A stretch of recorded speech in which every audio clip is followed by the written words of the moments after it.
Namhlanje lusuku olukhulu iWomen's Day. Abazalwane benkonzo ngenkonzo eBizana eWard 18 kwilali yaseNyaka. Olusuku balibhiyozele ngokunikezela ngendlu kwikhaya lakwaJaze. Ebelifudula lihlala kwindawo engafanelanga tu ukuhlala abantu. Abazalwane babone kufanelekile into yokuba mabafunele inxiwa. Basho babakhela indlu entshantsa. Umama uNtusi uphawule ngolu hlobo.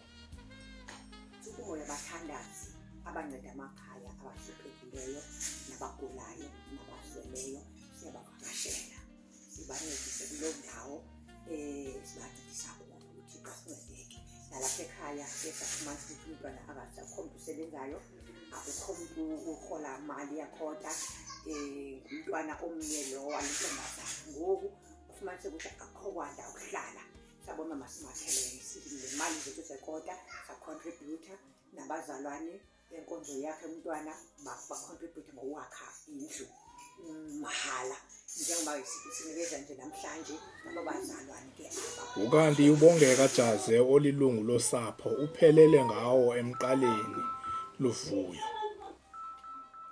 Nasizwa ngintombazana exayekileyo engenakhaya.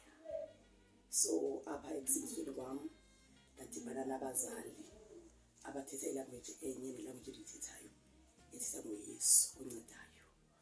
So ngingenakhaya ndinjalo baye bandinceda banakhela ikhaya ngenxa konke eyayingihlupha kakhulu eyo yokuba ndingabi-nakhaya nangakufumani ukonwaba.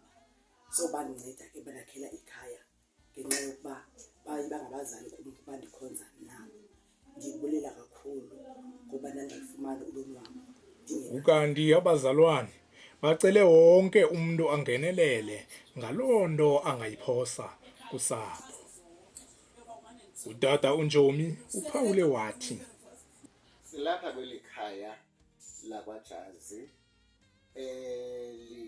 nezidingo ezifunekayo ngokukhawuleza, into ezinjengetanki sirhalela nento ezinjengeblanketi, akho mablanketi apha ekhaya.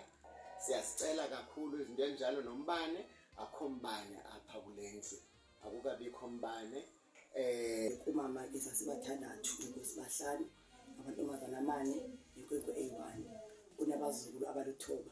Sasihlala endlini enye engu-1 room eyakhiwe ngudaka, imane ibigxika isiwa kwakunethile iphinde ivuselelwe.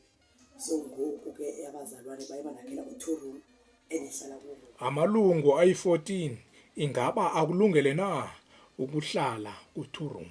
Besisithi noba ikhona ke le ekhoyo abazalwane beyizamile ngohlobo abazame ngalo, kodwa umxhaso besingavuya kakhulu okokuba besinokuncediswa ngawo ukuze eli khaya noko libe likhaya noko elingazivela lamkelekile. Singabulela kakhulu.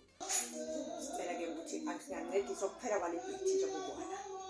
Ayikho enye itrash le ndibaboleke yona kwabona baba bakwazi ukulala. Nokuba umndeni ukuvuyela ukuba ube nenxiwa elitsha nomzi omtsha, kodwa bayarhalela ukukhuseleleka nokukhuselwa ngokuba omnye wosapho kubonakala ephazamisekile kuba wathi ngenye imini wabona sokukhona indoda eseyingene ezingubeni imphathela ubhoso.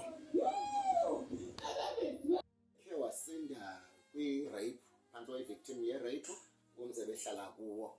Noko besingacela ke into yokokuba kube khona i-security ekhona in terms yoba kuye kubiywe, kungangenwa nje noba kungaphi, ngoba okwangoku usethafeni nje ongena noba kukweliphi na icala, and sele e-traumatized njengoba wasinda ebhosweni lendoda eyangena kumze wayehlala kuwo, wayimvasele engena ezingubeni.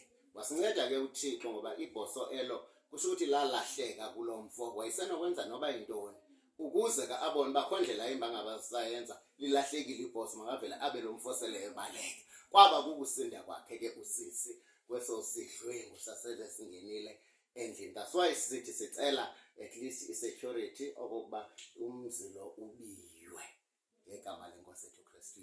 Ndiyabulela kakhulu ke ukuthi impilo yethu izoqhubeka phambili uThixo esinceda nezinto ezingeza ngoku sesikhona kulothu room ngingazamkela kakhulu uThixo ngomncedi. Ndinguxolani Babazela kwawadi 18.